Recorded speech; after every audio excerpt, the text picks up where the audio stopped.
So hi మామ, welcome to the class.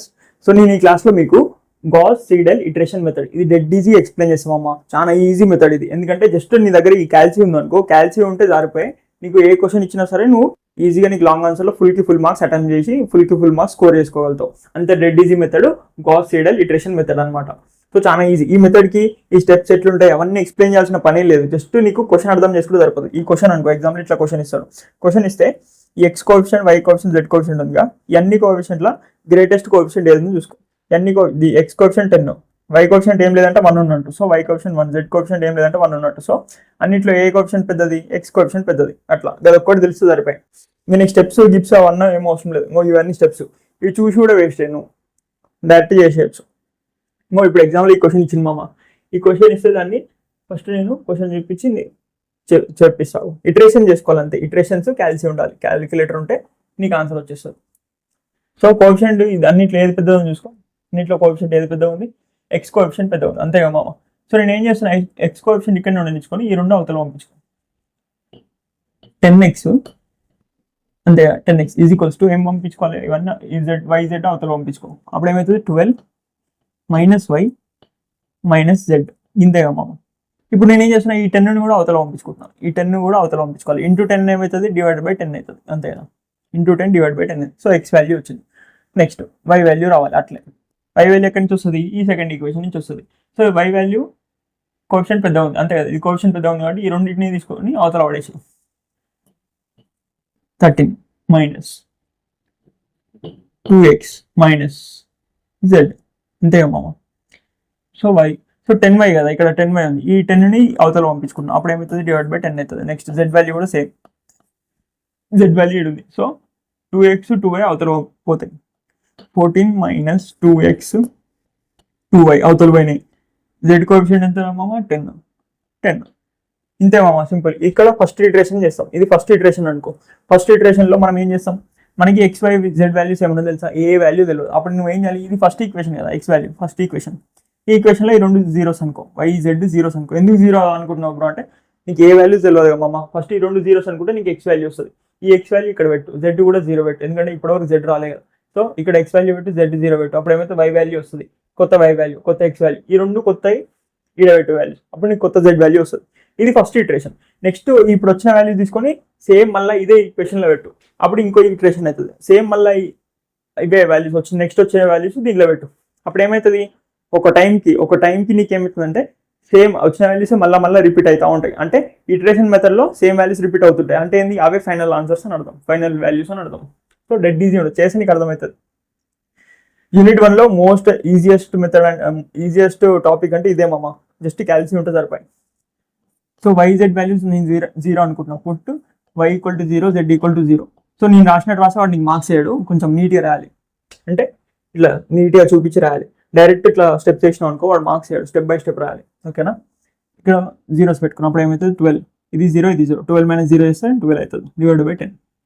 So 12/10 అంటే ఎంత, 1.2. సో క్యాల్సిలేట్ చేసుకో, 12/10 చేస్తే 1.2 వస్తుంది, ఓకేనా మామ. నెక్స్ట్ 13 - 2 ఇంటూ ఎక్స్ వాల్యూ ఎంత, ఎక్స్ వాల్యూ ఇప్పుడే వచ్చింది కదా, ఎక్స్ వాల్యూ 1.2 - జెడ్ వాల్యూ ఎంత మామ, జెడ్ వాల్యూ 0 /10. సో ఇప్పుడు చాలా మంది చేసే మిస్టేక్ ఏంటంటే, క్యాల్సిలో అందరూ ఎట్లా ఎంటర్ చేస్తారంటే 13 కొడతారు ఫస్ట్, -2 ఇంటూ 1.2 కొడతారు. ఈ వరకు ఓకే మామ. నెక్స్ట్ కొంతమంది వేస్ట్ వాళ్ళు ఉంటారు, తీటగాళ్ళు, నాలాంటి వాళ్ళు అనమాట. వాళ్ళు ఏం చేస్తారంటే డైరెక్ట్ ఈ ఈక్వేషన్ ఎంటర్ చేసారు. ఈ ఈక్వేషన్ ఎంటర్ చేసిన తర్వాత /10 కొడతారు. అట్లా కొట్టినాం అనుకో, క్యాల్సి ఎట్లా కౌంట్ చేస్తుంది తెలుసా, ఇట్లా కౌంట్ చేస్తుంది. 13 - 2 ఇంటూ 1.2 /10 కొడతారు, ఇక్కడ పక్కనే కొడతారు. అప్పుడు ఏమవుతుంది, అది ఓన్లీ దీనికే డివైడ్ చేస్తుంది. ఈ 10 అనేది ఓన్లీ దీనికే డివైడ్ చేస్తుంది. ఈ 13 అనేది అటు వెళ్ళిపోతుంది. సో మనకి ఆన్సర్ అనేది రాంగ్ వస్తుంది. అట్లా రావద్దంటే ఏం చేయాలి, ఫస్ట్ దీన్ని సింప్లిఫై చేయాలి. సో క్యాల్సిలో ఏం కొట్టాలి, ఫస్ట్ 13 - 2 ఇంటూ 1.2 కొట్టాలి. ఓన్లీ ఈక్వేషన్ కొట్టాలి, ఇది 0నే కదా. సో ఓన్లీ ఈక్వేషన్ కొట్టాలి. అప్పుడు నీకు ఏమవుతుంది, ఒక ఆన్సర్ వస్తుంది 53/5. 53/5 వచ్చింది చూడు మామ. ఇది ఎస్డి కొట్టి, ఇక్కడ ఎస్డి ఉంటుంది. ఎస్డి కొడితే ఏమవుతుంది, నీకు పాయింట్స్ వస్తుంది. మనకు పాయింట్స్లోనే కావాలి. సో 10.6 /10 చేసుకో, /10 అంటే ఎంత వస్తుంది మామ, 1.06. సో ఇది ఆన్సర్. నెక్స్ట్ ఈ ఆన్సర్ వై ఎక్స్ వాల్యూ వచ్చింది, వై వాల్యూ వచ్చింది. అంటే ఫస్ట్ ఎక్స్ అంటే ఇది x1, నెక్స్ట్ ఇదేమవుతుంది y1 అవుతుంది అంతే కదా మామ, ఇది y1 అయింది. x1 y1 వాల్యూస్ ఇక్కడ పెట్టేసుకో, ఓకేనా. 14 మైనస్ 2 ఇంటూ ఎక్స్ వాల్యూ ఎంత 1.2 మైనస్ 2 ఇంటూ y వాల్యూ ఎంత 1.06 డివైడెడ్ బై 10. సో ఇప్పుడు మనం ఏం చేయాలి, ఫస్ట్ దీన్ని సింప్లిఫై చేయాలి, ఓకేనా. ఇది సింప్లిఫై చేసి తర్వాత కూడా యాడ్ చేసుకో, కానీ మొత్తం అన్ని కలిపి చేస్తే నీకు ప్రాబ్లం అనేది అప్పుడప్పుడు రాంగ్ వస్తుంది. 14 మైనస్ 2 ఇంటూ 1.2 ప్లస్ కాదు, ప్లస్ కాదు మామ, మైనస్ 2 ఇంటూ 1.06 అంతే మామ, కరెక్ట్ ఎంటర్ చేసిన కదా. సో క్యాలిక్యులేషన్ పోయిందని అర్థం, మెథడ్ అయితే కరెక్ట్.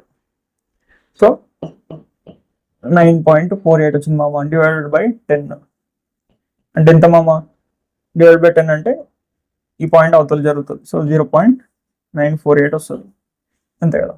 సో ఇప్పుడు మనకి జెడ్ వాల్యూ కూడా వచ్చింది, ఇది ఫస్ట్ జెడ్ వాల్యూ వచ్చింది.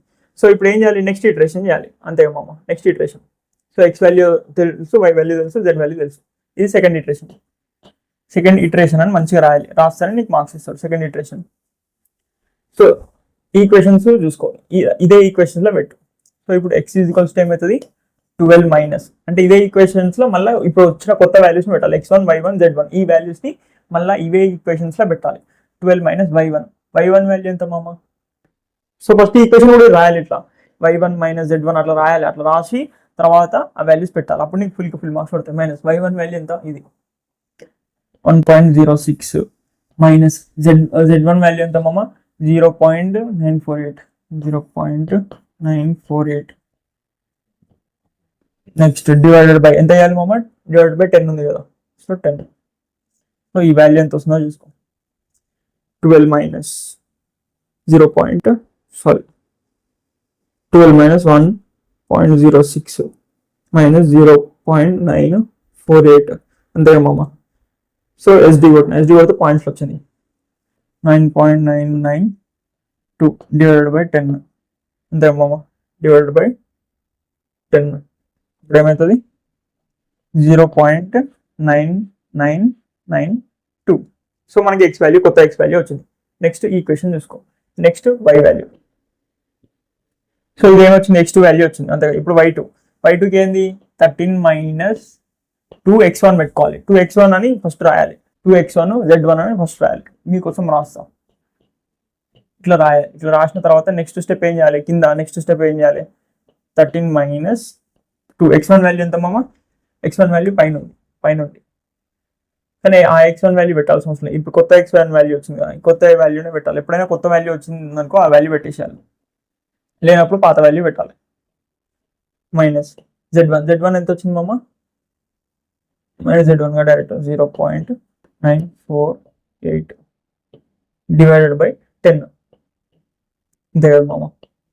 సో దీన్ని సింప్లిఫై చేసుకో, 13 మైనస్ 2 ఇంటూ 0.992 మైనస్ 0.948 అంతే కదా. ఓకే, దీని వాల్యూ ఎంత వచ్చింది 10.0536 డివైడెడ్ బై 10 అంటే ఎంత వస్తుంది 1.00536 అంతే అమ్మమ్మ. Next Z2. సో ఇది ఎక్స్టెండ్ చేసుకోవాలి, ఎక్స్టెండ్ చేసుకుంటే పేజ్ ఇంక్రీజ్ అయింది. ఇప్పుడు మనం ఏం చేయాలి, Z ఈక్వేషన్ తెలియాలి. Z equation 14 minus 2 X value ఎంత, ఎక్స్ వాల్యూ కొత్తది వచ్చింది 2 ఇంటూ 0.9992 మైనస్ Z ఈక్వేషన్ ఏంది మైనస్ 2 y అంటే ఎంత మామ, ఇది కొత్త y వచ్చింది కదా, కొత్త y పెట్టేసుకో 0.00536 డివైడెడ్ బై ఎంత మామ 10 వస్తుంది అంతే కదా. సో దీన్ని సింప్లిఫై చేసుకో. So 14 minus 2 into 0.9992 minus 2 into 1.00536 ఇలా పెట్టేసి అప్పుడు ఏమైంది ఎస్డి కొట్టినామా. సో ఇంత వచ్చింది 9.99088 డివైడెడ్ బై 10 ఇంతే మామ, ఇంతే కొట్టినాం, కరెక్టే కొట్టినాం, ఏం తేడా కొట్టలేదు. తేడా కొడితే తెలిసిపోతుంది. ఓకేనా మామ, ఇది కొట్టినా ఇది డివైడెడ్ బై 10 కొట్టాలి మళ్ళీ.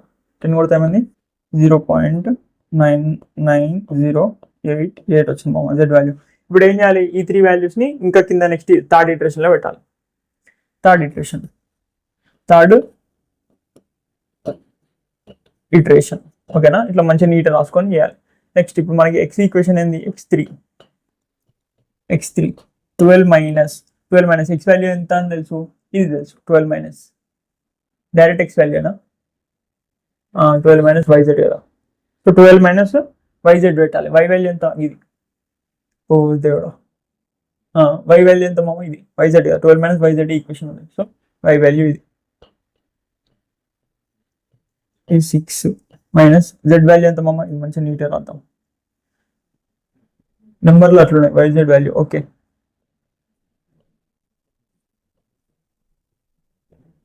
0.88 ఓకే మామ డివైడెడ్ బై 10. సో ఇది సింప్లిఫై చేయం మామ. అంటే ఇవన్నీ మనకి తెలిసింది కదా, ప్రాసెస్ తెలిసింది కదా, చూపిస్తావు ఆన్సర్. సెకండ్ ఇటరేషన్ దాకా వచ్చినాం మామ. ఇంకో ఇది వచ్చింది Z2 వాల్యూ వరకు వచ్చింది, వై వాల్యూ ఇది వచ్చింది, ఎక్స్ వాల్యూ ఇది వచ్చింది మామ. నెక్స్ట్ ఆ వాల్యూస్ తీసుకో, కొత్త వాల్యూస్ ఏవైతే వచ్చినాయో వైజెడ్ వాల్యూస్ అవి ఇలా పుట్ చేయి, అప్పుడు కొత్త ఎక్స్ వచ్చింది. నెక్స్ట్ కొత్త వై వాల్యూ ఇప్పుడు వచ్చింది కదా, ఈ ఎక్స్ వాల్యూ, ఈ కొత్త ఎక్స్ వాల్యూ ఇలా పెట్టు. నెక్స్ట్ వాల్యూ రాలే కాబట్టి ఆ పాత జెడ్ వాల్యూ ఇలా పెట్టేసి పెడితే నీకు వై వాల్యూ కొత్తది వస్తుంది. ఇక్కడ ఎక్స్ వాల్యూ వై వాల్యూ కొత్త వచ్చింది, ఈ కొత్త వాల్యూస్ రెండు ఇలా పెట్టేసి అప్పుడు Z3 వస్తుంది. సో అన్ని ఎట్లా రిపీట్ అవుతున్నాయి మనకి, ఈడి వరకు రిపీట్ అవుతుంది, ఇదే ఇటరేషన్ రిపీట్ అవుతుంది చూసుకో. ఇప్పుడు x3 అనేది ఎంత వచ్చింది 0.99 అంటే 1కి దగ్గరగా, వై వాల్యూ ఎంత వచ్చింది 1కి దగ్గరకు వచ్చింది, జెడ్ వాల్యూ ఎంత వచ్చింది 1కి దగ్గరకు వచ్చింది. అంటే 3 వాల్యూస్ 1కి దగ్గరకు వచ్చినాయి, అంటే దగ్గరకు వస్తుంది, సంథింగ్ నెంబర్కి దగ్గరకు వస్తుంది. సో ప్రీవియస్లో కూడా అట్లనే వస్తుందో చూసుకో, ప్రీవియస్ అట్లనే వస్తుంది చూడు. x3 కదా, x2 ఎట్లా వస్తుందో చూసుకో. x2 0.99 అంటే 1కి దగ్గరలో వచ్చింది. వై వాల్యూ ఎంత వచ్చింది 1.00 అంటే 1కి దగ్గరకు వచ్చింది 0.99.